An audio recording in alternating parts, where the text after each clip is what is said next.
So I'm Walter Rosser from Kingston, Ontario, Canada, which is halfway between Toronto and Montreal and Ottawa, actually. So it's kind of a central location. And I'm here to really talk about the development of family health teams in Canada, especially in Ontario. So I guess the main things we can talk about are the fact that it took us a long time to get the family doctors to agree to have these teams. That was the first thing that took place, and it took us probably from about 1994 through till around 2000 to convince family doctors that this was a good idea. So it took a long period of time, and there were many different things that happened.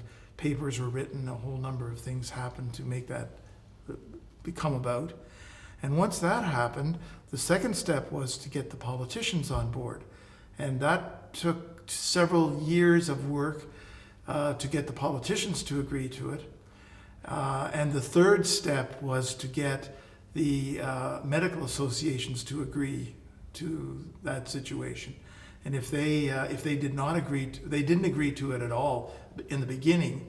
And it was only basically after probably nearly 5,000 family doctors in Ontario said they really wanted that system that the medical association was interested in it.